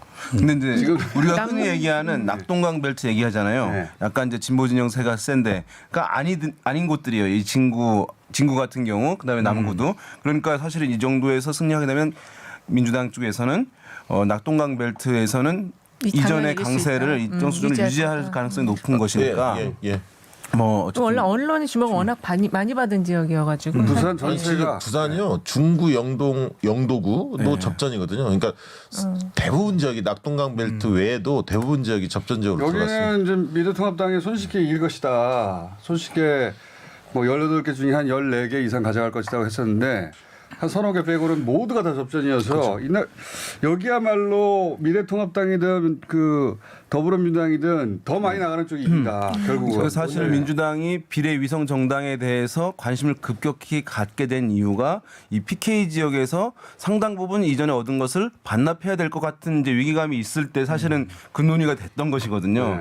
그런데 지금 약간 상황이 다시 이제 코로나19 때문인지 변화가 좀 있는 상황이라고 할 수 공천을 좀 있겠습니다. 실패한 면이 있어요. 부산 지역은 미래통합당 쪽에서 공천을 좀 잘 못했죠. 미래통합당의 공천을 잘 한 지역이 별로 없어요. 이번에.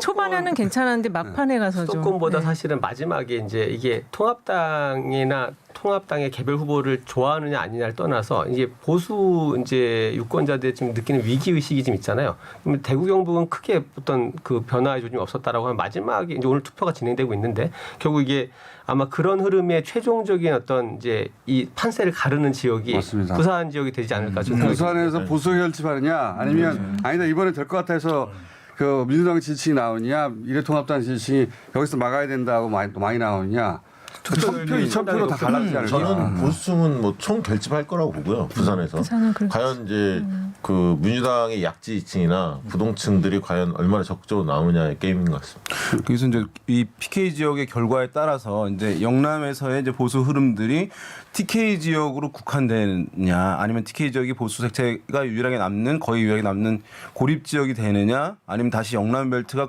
보수 벨트로 복원되느냐 여부이기 때문에 앞으로 향후에 이제 보수가 지금 기조를 유지하느냐 아니면 어떤 변화를 가져가느냐 여부에 있어서도 상당히 이제 PK 선거 결과가 중요할 수밖에 없죠. 민주당이든 미통당이든 양쪽 모두 지지층이 부산 지역은 6시까지 계속 서로 지인한테 전화하고 그래야 저한테도 돼. 많이 옵니다. 그런 지역. DB 관리가 전혀 안 됐다는 얘기를 후보들은. 저한테도 전국에서 문자 와요. 이게 다 비용인데 네, 그 비용이거든요. 이게 관리가 안 되니까 그 관리 비용이 더 비싼가 봐요. 인건비가. 지역구민 아닌데 엄청 많이 받고 있어요. 특히 어젯밤에 막 쏟아지더군요. 투표 꼭 참여해달라고. 근데 부산 지역도 그런데 저는 부산 지역에서 특히 중요한 연령대를 좀 보면 50대가 중요할 것 같아요. 그러니까 지금 이번 선거에서 보면 약간 진보나 보수로 나누어지는 것이 40대만 하더라도 대통령의 핵심 지지층이거든요. 근데 선거구에서 그래서 50대 유권자가 뭐 서울 동작을도 그렇고 누구에게 투표하느냐 이게 굉장히 중요한데 부산도 아주 저는 중요할 거로 보입니다. 자, 그 얘기는 잘하셨어요. 대표 방송은 TBS 김어준. 근데 부산이 1,000표, 2,000표로 나눠져서 네. 서로 땅을 치지 않을까. 예, 그럴 것 같아요. 서로 땅을 칠 것 예, 같아요. 그럴 것 같아요. 조금 더 전화 많이 할 걸. 네. 그런 지역이 될 것 같고 강원도 그런 지역이 되지 않겠습니까? 강원도에 이변이 많이 있을 것 같아요. 서로 땅을 치면서 내가 500명만 더 데리고 왔으면 될 텐데. 네, 충남 지역도 접전 지역이 굉장히 많습니다. 자 그러면 그 5분이 생각하는 요 지역 끝까지 전화 돌려야 된다라고 예. 생각하는 시계 방향으로 다시 한번 돌아가 볼까요? 예, 저는 초박빙 지역 중에 관심 지역 여러 곳이 있겠지만 저 개인적으로 고양갑 그러니까 이 고양갑, 심상정, 문명순 그다음에 이경환 통합당 어느 후보가 당선돼도 다 할 말이 있는 맞습니다. 지금 누가 될지 아무도 모르는 저는 그런 느낌을 갖고 있고요 고양갑이 그다음에 이제 부산 남을 아까 박재호 이현주 저는 이 지역 개인적으로 관심이 많습니다. 초박빙 지역이고요. 그 전에 이현주 후보가 좀 앞섰다가 박재호 후보가 많이 앞섰다가 최근에는 박재호 이현주가 굉장히 1~2%포인트에서 계속 디마이너스 초박빙 지역이었거든요. 그래서 선거가 굉장히 또 혼탁된 지역이라서 이 지역 누가 이길지 좀 관심이 있고요. 거기는 전화를 좀 더 돌리는 사람이 있는 거예요. 그다음에 이제 목포 주목합니다. 그러니까 목포는 그동안에 김원희 민주당 후보가 좀 많이 앞섰는데 최근에 이제 의대 문제로 목포대 의대 문제로 논란이 좀 커지면서 박지원 후보가 바짝 추격을 하고 있습니다. 그래서 저는 이 지역도 끝까지 가봐야 알 것 같습니다. 새 지역이 전화기를 많이 드는 사람이 이긴다. 네, 그렇습니다. 네.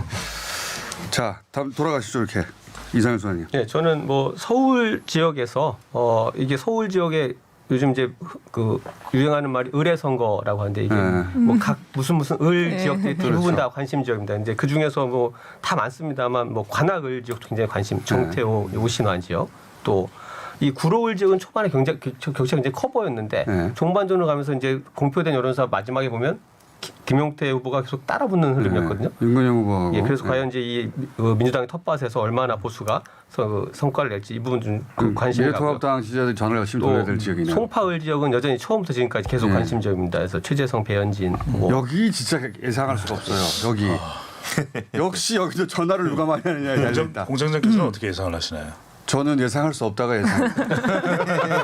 뚜껑을 열어봐야 초반에는 배현진 후보가 많이 앞서갔는데 최재성 후보가 이제 그 캠페인 하면서 캠페인 워낙 잘하는 분이라 따라 붙는 느낌이었는데 어디까지 따라 붙었는지 모르겠어요. 그렇죠. D-6일 시점에는 최재성 후보가 오차 범위 내에서 앞서는 결과도 나왔긴 했습니다. 이제 아까 말씀하신 지역들 이제 보면은 그 송파, 고양이라든가 분당, 용인 이런데 어쨌든 지난번 말씀드렸지만 이 부동산 이슈 그게 정말 강력한 것이거든요. 왜냐하면 본인의 재산권과 관련한 문제이기 때문에 보수 성향에 있는 계신 분들은 그 이슈가 강한 지역에서는 상당히 이제 아무리 캠페인을 잘하고 하더라도 뭐 진보 진영에 있는 후보를 선뜻 뽑기가 어려운 부분들이 있어요. 뽑게 되면 자기가 경제적으로 피해가 발생한다고 생각하니까 그런 면에서 결과를 마지막까지 본인 생각하는 세 곳만 얘기하시죠. 서로 굉장히 까칠하네요 오늘. 윤영 센터장이 분량을 많이 생각해요. 그런다고 출연료 많이 주는 것도 아니고. 자. 연수을도 봐야 된다고 생각합니다. 연수을. 이제 지금 물론 이제 이 지역이 송도 뭐 인천에선 보유한 곳이고 또 연수을 중에서 구도심도 포함되어 있거든요. 그래서 보수 정책에 있는 부분이긴 한데 민경욱, 정일영 그리고 이정미 후보도 있는데요. 세 분. 아직 송도가 완성된 도시는 아니에요. 완성된 도시, 신도시로서 그러니까 지금 여러 가지 이제 현안들이 많이 있을 수밖에 없는 데들은 또 어떤 힘 있는 여당 후보가 와서 그런 부분들 현안들을 해결해 주길 바라는 기류들이 있을 수 있는 것이기 때문에 저는 민경호 후보가 최근에 좀 더 앞서갔던 부분은 있지만 저는 이 지역도 뭐 이변 가능성은 있는 곳이라고 볼 수 있지 않나 생각합니다. 유권자들의 전략적 스스로 알아서 하는 후보 단일화를 하는 거죠 유권자들이. 여기는 막판에는 D-6일 시점에는 거의 붙은 조사들이 많이 나왔어요. 민경욱, 정일영 누가 이겨도 이상하지 않은 지역입니다 이제. 그렇죠. 네, 여기도 역시 전화를 열심히 돌려야 되는 지역이고. 저는 세 군데를 좀 아는 지역이지만 어떤 기준으로 봐는 지역이냐면 정말 판대소를 할. 윤희웅 센터장님 두 군데 있었나? 저 아까 말을 많이 했으니까요. 동의하시고 나머지 지역들은. 저는 판대소냐 피눈물이냐. 광진구월 너무 중요하죠. 왜냐하면 차기 대권이 걸려 있고 또 대구 수성갑 차기 대권 걸려 있고요. 광진도 인물 지지도 때문에 오세훈 후보의 인물 지지도가 어디까지 치고 올라올지 그렇죠. 예. 열어봐야 합니다, 진짜. 예. 저는 또 대구 수성갑 앞으로 이제 TK 지형에 대한 큰 영향을 줄 수 있고요. 또 경남 양산을 김두관 후보. 김두관 후보 지금 김포 자기 지역구를 또 내놓고 내려갔지 않습니까? 덩치도 큰 사람인데. 진짜 과연 여기 크진 않아요. 네. 우리 정도는 아니야. 다음에 뭐 네, 하여튼 그리고 여기 있는 건데 전 양산시장이 또 나동현 후보가 네, 아주 네. 조용한 경쟁력을 가지고 있어서 네. 한치 앞을 내다볼 수 없는. 저는 이렇게 박빙이라고 말하는 지역이 많은 선거도 처음이에요. 그러니까요. 원래는 양진영이 유리한 지역은 그냥 넘어갔었는데 그런 지역들이 박빙 지역이 된 곳이 많아가지고 네. 그렇죠. 박빙 꼽아봤더니 뭐 100개 꼽고 막 그래요. 박빙을 100개 얘기하면 어떻게 절반에 가까운 숫자를. 아니 그런데 우리가 이게 선거구 이야기를 많이 하는데 실제로 단 한 번도 공표되지 않은 지역도 한 100여 개가 됩니다. 맞아요. 맞습니다. 단 한 번도 공표되지 않은 아니 거예요. 그 나머지 발표된 곳이 다 박빙이라고 한다니까요. 그러니까요. 저는 경기도에서 그 안양의 만안하고 동안갑 여기가 이제 그 이종걸 이석현 의원 다선 의원이 있다가 민주당 내에서 경선을 통해서 신인들이 들어간 지역이거든요. 그리고 상대가 이제 시장도 있고 해서 그리고 보수세도 상당히 강한 지역이어서 여기도 좀 관심사고 용인 병정도 용인. 의외에 여기가 지금 원래 보수세가 접전- 강한 곳인데. 네, 접전 지역으로 지금 나오고 있는데 조사가 또 많이 안 됐어요. 여기 용인평이 제가 사는 지역인데. 아, 빨리 말씀해 주세요. 네, 이탄이 아니 거기는 용인정이고요. 이탄희 후보가 좀 많이 앞섰다가 네. 선거구 획정 때 좀 불리한 지역이 들어오면서 네. 거기는 용인정이 이탄희 김범수 두 후보가 하고 있고 용인병은 경희 정춘숙. 정춘숙 네. 이상일 후보가 경합을 하죠. 그래서 여기도 관심사. 박빙 지역이 네, 박빙 지역. 됐어요. 둘 다 용인이. 박빙 지역입니다. 원래 여기는 이제 그 용인정하고 을만 빼고는 항상 미래통합당이 가져가는 곳이었는데 그 지역이 박빙이 되면서 이렇게 박빙 지역이 늘어버린 것이고. 그리고 의외의 성과가 나올 수 있는데 저는 홍성 예산 좀 추천하고 싶거든요. 지금 충남에서 이제 좀 변화가 있을 수 있는데 홍성 예산 같은 경우 홍문표 후보 3선 하는 지역인데 김학민이라고 이제 신인이 들어갔는데 상당히 뒷심을 지금 발휘하고 있는 상황이어서 여기도 뚜껑 열어봐야 된다. 남들은 거론 안 하는 곳을 주로. 네. 아이고 이현정 조사장께서 충청 전문가세요? 아 그래요? 네네. 그럼 그렇진 않아요. 충청 전체 충남 충북 따져가지고는 어떻게 보십니까? 저는 그래도 기존 이렇게 하면 되겠네. 충청 한번 하시고 강원 전문가시니까 네. 강원 좀 하시고. 근데 사는 충남은 곳은 선전할 인천입니다. 걸. 충남은 인물 경쟁력이 저는 있다고 보거든요, 여전히 민주당 후보들이. 그래서 사실 이제 지금 박수현 후보 거기 계속 거론이 되고 있는데 조사상으로는 계속 앞섰기 때문에 충분히 저는 이길 수 있다고 보고 있고요. 박수현 후보가 박빙, 그러니까 처음에 떨어졌었어요. 근데, 지지율에서는. 근데 나중에 좀 치고 나중에 치고 올라가면서 유지를 올라갔구나. 했었고 네. 김종민 후보가 의외로 지금 갑자기 좀 접전으로 자꾸 아, 그래요? 얘기는 하는데 그렇지는 않을 거예요. 김정민 결론은. 후보의 엄살 아닙니까? 그럴 수 김정민 후보 발 뉴스 아니에요 혹시? 여론조사가 뭐 다 좀 사전조사니까 부정확하다고 하지만 사실 그게 가장 많이 좀 다른 패턴이 나타나는 지역이 충청, 네. 특히 충남이기 때문에 네. 이 조사 데이터하고 실제 표심을 지역, 알 수 없는 지역. 표심하고. 거기는 표를 찍는 순간까지 옆 사람한테서 얘기를 안 한다잖아요. 네. 충남이 11개 지역이 있습니다. 11개 지역 중에서 대개 이제 한 6, 7곳 정도가 오차범위 내에서 경합이 이루어지는 것입니다. 그러니까 공주, 부여, 청양 보수세가 워낙 이제 셌던 곳이고요. 이제 부여, 청양 특히 그다음에 보령, 서천도 네. 보수세가 상당히 강한 곳이긴 한데 그런 지역에서 경쟁 구도가 만들어지고 있다는 점은 어쨌든 변화의 여지가 그렇죠. 좀 있을 수 거기 있는 것으로 나소열, 보여집니다. 김태흠, 네. 그다음에 이제 서산태연, 네, 태안도 조한기. 네. 조한기, 성일정 네. 거기도 경합이고요. 경합이죠. 그다음에 아산과 복기양, 복기양 이명수 그쪽. 거기도 경합이고. 네. 이런 데가 다 네. 경합이 되면서 전국이 경합지가 되었다. 근데 미묘한 차이도 있는 게 이제 자동응답 조사는 이렇게 버튼을 누르는 방식이고 이게 면접에 의한 전화 조사는 물어보거든요. 근데 또 지역에 따라서 뭐 비슷한 현상이긴 한데 특히 이제 충청 지역에서 보면 이렇게 물어보면 잘 대답을 안 하는 거죠. 그러면 약간의 그 차이가 또 발생을 하기도 하고. 다 한 얘기인데.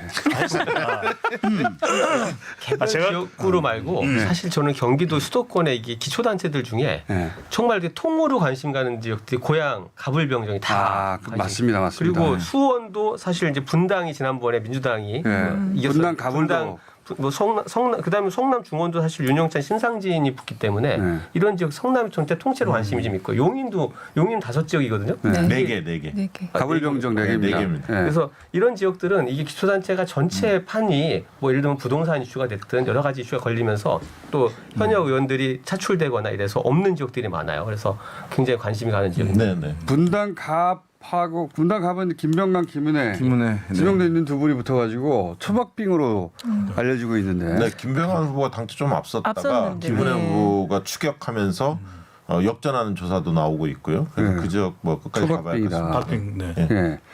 분당을 김병호 후보는 박빙 우세 이 정도 되지 않습니까? 그 전에는 또 그 통합당 후보가 좀 더 앞선 결과들도 있었거든요. 근데 이제 김병우 후보가 선거 캠페인 굉장히 잘하는 스타일이에요. 그래서 끝까지 거기도 지켜봐야 할 것 같습니다. 그다음에 이제 노동 쪽에 있었기 때문에 조직력들이 사실은 다른 후보들과 비교할 수 없을 정도로 탄탄한 면이 있죠. 저는 좀 이변 가능성을 세 이변 가능성으로 넘어갈까요? 세 가지로 제가 진행 보조하는 역할인데 저는 세 군데를 좀 꼽고 싶은데요. 수성갑이 첫 번째고요. 수성갑. 김부겸, 주호영 야, 알고 여기 있는 진짜 지역이죠. 이게 여론조사를 해보면 마지막 한 표까지 카운팅해야 될 것 같아요. 기공표 조사 기관에서도 아마 이거는 각 후보 진영이나 정당이 많이 했을 것 같아요. 이 지역은. 했겠죠. 근데 이제 조사 기관마다 조사 결과가 또 다르게도 막 나오는 것 같습니다. 들리는 얘기는. 그래서 여기도 끝까지 가봐야 할 것 같은데 과연 흔히들 이야기하는 샤이 진보, 대구에서는 샤이 진보가 있다고 하는데 그게 과연 얼마나 있으면 있는지 여기에 따라서 이게 판가름 나겠죠. 판가름 날 것 같고요. 김부겸 후보의 당락에 따라 샤이 진보가 있는지 없는지 결론이 나겠죠. 우리는 현수막을 대통령이 되겠습니다. 이걸 걸었다. 그거는 선거 전략 잘한 거고 김부겸 입장에서는. 그다음에 이제 두 번째로 주목하는 이변 가능성을 저는 부산의 사을 이상호 후보와 조경태 의원 사선 의원 아닙니까? 그렇죠. 이상호 후보는 또 노사모 과거에 원조 노사모의 두 핵심 사람 모두 역할을 노사모로 했고요. 출발했어요. 그러네요. 네. 운명이 갈렸죠. 네. 근데 뭐 조경태 후보는 그렇게 열심히 한 후보는 아닌 것 같겠다. 바로 정치권으로 들어오신 분이시니까. 근데 이 지역이 거의 초박빙 상태예요, 사실. 그래서 이 지역 결과가 또 낙동강 벨트의 5석, 부산에서는 5석인데 그 지역이 어떤 쪽으로 쏠리느냐를 가름짓는 굉장히 중요한 지역으로 보고 있고요. 그다음 강릉. 강릉은 원래 사파전인데 최근 2강 2중으로 좀 바뀌었죠. 대개는 이제 김경수 후보 민주당 후보와 그다음에 이제 권성동 무소속이죠. 컷오프가 돼서 민주당이 당선된다면 역대 최초죠. 그렇습니다. 강릉이 뭐 보수 가장 강한 지역 중에 하나인데 보수세가 그 지역에서 과연 김경수 후보가 나머지 3명의 보수 후보가 난립되는 과정에서 당선될 수 있을지. 여기는 강릉에 사는 민주당 지지층을 다 긁어모아야 될 거라고. 근데 최근에 조사 결과를 보면 거의 처음 온 기회다. 최근에 좀 주목하는 건 뭐냐면 저는 권성동 후보가 당연히 당선 가능성이 높아지면 높아질수록 보수 후보표를 나머지 2명의 후보표를 끌어올릴 거다. 그래서 쉽게 좀 결론이 나지 않겠나 싶었는데 안 나요 지금. 저기 김경수 후보도 계속 끌어올리고 있습니다. 그 얘기는 뭐냐면 민주당 후보가 되겠어?라고 생각했던 분들 중에서도 싸움이 되네?라고 생각하면서 그쪽으로 가는 표도 꽤 있다. 이번이 유일한 기회 하고 몰려 나올 수도 있고. 그러니까 지금 미래통합당 후보는 전직 장관이고요. 이제 권성동 현역 후보가 이제 무소속으로 나왔고 거기에 이제 전직 시장이 무소속으로 나왔으니까 이런 상황에서 만약에 민주당 후보가 여당 후보인데 안 되잖아요. 이런 경우는 다음부터 공천을 받기가 힘들어요. 이런 상황에서도 이제 경쟁이 안 보였다 해서 그래서 제 생각에 그분이 이제 정치 계속 하신다고 이번에 꼭 당선되셔야 되네요. 근데 이동기 후보도 저는 거기도 초락잖아요. 거기 설악산 때. 왜냐하면 또 설악산 지구. 이양수 후보가 고성 양양이잖아요. 서쪽 고성 양양인데 여기가 그 한반도 평화가 이루어져서 예를 들면 금강산 이런 게 그분이 한 20년 이상 연습을 받는 지역입니다. 됐으면 좋겠는 후보. 20년 이거는 양 진영을 떠나서 한 곳에서 한 25년 한 후보는 한번 25년 기준으로 한번 당선시켜줬으면 좋겠어요. 아니 저기도 있잖아요. 마산 회포의 그 하기남 후보도 하기남 변호사. 거기는 20년 아닙니까? 20년. 여기는 25년이에요. 그런가요? 20원을 그어가지고 공로상 이런 거 주고 한번 당선시켰으면. 너무 절실하더라고요. 그러니까요, 다들. 2년 가능 지역이 됐어요, 근데 거기가. 그렇죠. 저는 이 전남 지역, 호남은 사실 굉장히 관심 밖으로 자꾸 밀려나고 있는데 오히려 이제 마지막 표심들을 좀 그래도 어떤 이변 가능성들이 남아 있지 않을까. 특히 뭐 목포 같은 경우는 어느 쪽에 당선돼도 사실 이변인데 이 김대중 정부의 비서실장과 김대중 정부 행정관이 맞붙어 있기 때문에 맞습니다. 뭐 관록과 인물론이 다시 부활할 것인지 과거에는 쳐다볼 수 없는 아니면 이제 정말 격차였는데. 호남의 세대 교체가 이루어지는 어떤 선거 같아요. 그지 어느 쪽으로 뭐 승리가 돼도 사실 이제 이변이라고 볼 수밖에 없는 뭐 이런 흐름이기 때문에 그리고 호남의 그동안은 이제 계속 중후반전까지 민주당이 압승 뭐 이런 예상에서 크게 뭐 벗어난 길이 없었습니다만 오히려 이제 그런 분위기 때문에 인물론으로 산안하는 후보들이 일부 있을 수 있지 않겠나. 맞습니다. 한 서너 석 정도 가능할 그래서 이 것 호남 지역의 같아요. 판세가 오히려 마지막에 표를 이제 개표해 보면 예상 외로 그 결과가 나올 수 있다는 이강래 후보가 굉장히 접전 지역이죠 지금. 예, 이용우 후보하고 네. 남원 남원 임실순창. 임실순창이. 군산도 그렇고요. 군산. 군산도 근데 접전. 군산은 조금 이길 것 같. 이기는 이긴다는 결과들이 거예요? 신영대 후보가 좀 신영대 앞서는 후보하고 조사들이 무슨 나오던데. 김관영 후보하고 접전이고 박빙이죠. 광주도 굳이 꼽자면 이제 김경진 후보 있는 지역이죠. 네, 다른 지역에 대해서는 약간 접전이죠. 저는 경기 안양 통화늘도 좀 다시 볼 필요는 있는 것이 이재정 후보요? 예, 이재정 후보가 상당히 앞서가는 여론조사들이 많았던 것이 또 사실인데 한편으로는 이 지역에서 오랫동안 자기 지지 기반을 가지고 있었던 것이 심재철 원내대표잖아요. 또 관록이 있는 만큼 또 한편으로는 너무 앞서가는 선거 여론조사를 보면 정작 지지층들이 정의당 후보도 있으니까 정의당에 조금 힘을 실어줄까 이렇게 또 판단할지도 모르고 이 그런 거 항상 있습니다. 이 맞습니다. 지역도 좀 저는 열어봐야 된다고. 그러니까 안양은 이변일 수도 있는. 네. 새 지역이잖아요. 네. 안양이 새 지역인데 저는 이제 안양은 통으로 좀 보고 있어요. 새 지역은. 왜냐하면 5선, 6선들이 세 분이 계셨거든요. 그래서 약간 피로감들이 있었어요. 변화에 중진에 대한 뭐 바람들 변화에 생각하죠? 대한 바람이 있었는데 민주당에서 어쨌든 경선 과정을 통해서 두 군데는 신이 등장한 거고 그다음에 이제 이쪽에 그 이재정 의원도 어차피 신이죠. 그 지역에서 그렇죠. 본다면 새로운 얼굴들이 세 명이 나선 거고 통합당에서는 심재철 5선 의원이시죠. 5선 의원이 나오셔서 전체적으로 안양은 약간 변화의 주도권을 민주당 쪽이 좀 틀어져서 인물 경쟁력을 떠나서 흐름 자체는 민주당이 약간 유리하지 않을까 그렇게 예상을 합니다. 남항주 병도 이게 관심 지역이에요. 그 조국 대전이라고 미니 조국 대전이라고 불리는 김용민, 네. 주광덕. 예. 김용민, 주광덕 초박빙으로 네. 들어간 걸로 네. 봐요. 여기도 양쪽 진영에서 저 열심히 돌려야 될 겁니다. 마지막까지. 결국 개표 방송을 봐야겠네요. 선거를 봐야 돼. 막판에 후보 변수가 생겨서 사실 아무도 관심을 어떻게 보면 관심 못 받았는데 관악갑 지역은 이제 결국은 네, 통합당 후보가 그러네요. 사라졌잖아요. 네, 그렇죠. 김성식 후보가 무소속으로 남아 있을 때 지난번에 국민의당 후보로 그렇군요. 해서 뭐 승리를 그때 당선이 했었는데 됐죠. 국민의당 이제 이런 바람이 전혀 없는 상태에서 이제 무소속 후보와 여당 후보의 대결이 됐거든요. 이게 이제 어떻게 격차가 너무 나올지. 그러니까 그 지역에서 사실은 그 김대호 미래통합당 후보를 아웃시킨 것은 사실 김성식 후보가 있었기 때문에 보수 성향의 김성식 후보가 존재했기 때문에 사실은 해중 정치적으로 해석될 수 있는 부분이 있어서 그렇다 하더라도 네. 예. 근데 이 김대호 후보가 잘 맞지 않는 후보예요.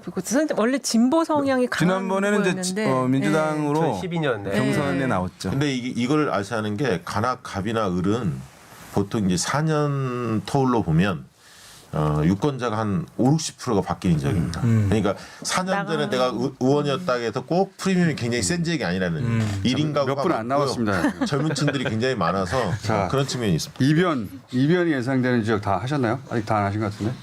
춘천도 뭐 볼 수 있겠죠. 춘천. 네, 김진태 후보가 지금 현역 의원이고 사실 전국적 인물이라고 할 수 있겠고 보수층에서는 상당히 상징적 인물인 것인데 이변이라고 하기에는 여론조사가 안파에 붙었나요? 허영 후보한테 유리하게 많이 그래도 나왔는데 뭐. 유리한 게 나왔지만 오차 범위 예. 내니까요. 그리고 이제 어쨌든 지역구가 약간 조정이 되면서 이제 면 지역이 떨어져 나가면서 뭐 이제 진보 진영 후보가 다소간 이제 유리한 흐름으로 선거구 조정이 된 상황인데요.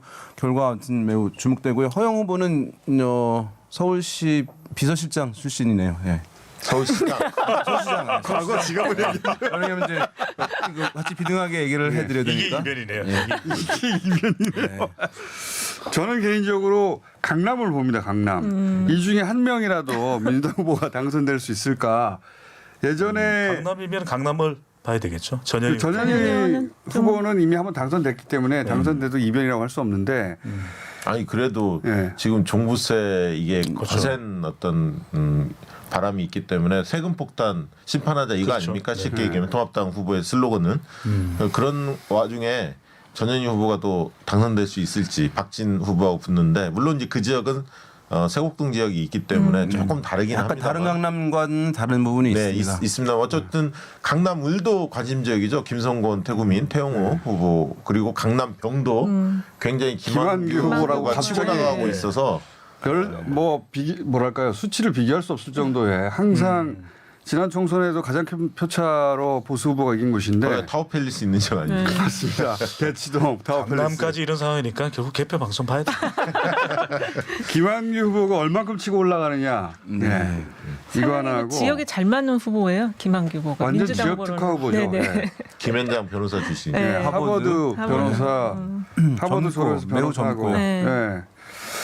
그리고 서초울이 저는 바로미터라고 봅니다. 저는 서초울 말씀드리려는데 사실 네. 박성중 후보가 경선을 통과했지만 2차 경선까지 거칠 정도로 치열했는데 가까스로. 이분이 네. 구청장의 현역 의원 출신인데도 당내 경선에서 정말로 턱걸이를 해서 올라왔거든요. 네. 거기에 지금 이제 박경미 후보가 출마를 했는데 캠페인 워낙 잘했어요. 그래서 지역에서 상당히 그 반응이 좋다라는 얘기들이 들리는 곳이 있기 때문에 이 지역이 과연 이제 예전에 했던 그런 흐름대로 갈지 한번 볼 필요가 있을 것 같습니다. 그 진보 진영에서는 이렇게 그 강남이라든가 서초 이런 지역에 후보를 낼 때 이념은 사실 둘째 문제거든요.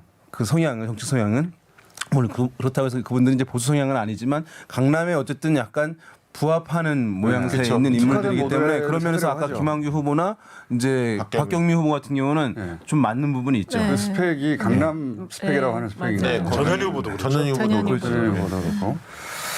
자, 전국 투표율 대구가 현재 가장 높습니다. 당연히 높을 거로 예상하지 않았나요? 사전투표율이 워낙 낮았기 사전 때문에. 투표율이 낮았기 때문에. 네. 근데 의외로 경기 지역이 계속 높게 유지되네요. 경기가 경기도 지난번에 낮았어요. 낮게 나왔어요. 네, 가장 경기도 낮은 낮았어요. 편이었기 때문에. 서울이 평균보다 항상 낮은 편인데 서울도 계속 유지되는 네. 추세고. 그럼 제가 맞출 부산은 8%네요. 맞출 가능성이 높아졌네요. 부산 상당히 높습니다. 부산 8%예요. 네. 저는 사전 투표에 왜 항상 호남은 모든 선거에서 높고 대구 경북이 낮은지 이게 학문적으로 나중에 좀 연구를 해봐야 되는 게 아닌가. 이게 대구 경북 이상하게 본투표 많이 나오고 네. 호남은 사전투표 많이 나와요. 근데 이번에 이제 이 투표율이 중요한 이유는 뭐냐 하면 이게 비례랑 연동되기 때문에 그렇거든요. 만약에 특정 지역이 TK나 아니면 성향을 갖는 호남이나 낮거나 매우 높으면 비례에서 의석을 한두 석 맞습니다. 차이를 가져올 수 있는 부분이에요. 그래서 몰표가 거기서 나오기 때문에. 예, 그래서 상당히 이제 중요하게 또 볼 필요가 있죠. 그래서 대구 경북의 투표율이 어차피 승부는 결정된 거 아니냐라고 하지만 비례 의석 때문에 여기 투표율이 높은 게 또 그렇습니다. 비례 때문에. 그렇죠. 네. 네. 자, 오늘 여기까지 하고 이분들의 운명은 오늘 밤 12시 결정될 것 같습니다. 저는 오늘 오후 5시에 투표율로 우리가 건 거죠? 네. 그럼 6시 의석수 아니에요. 6시 납니다. 6시 반이면 결정돼요. 예. 오늘 5시에 저는 다시 뵙겠습니다. 개표 공장이 있습니다. 이분들 중 일부는 다시 나옵니다. 전 5시 나와서 투표 좀 안녕. 조정하겠습니다.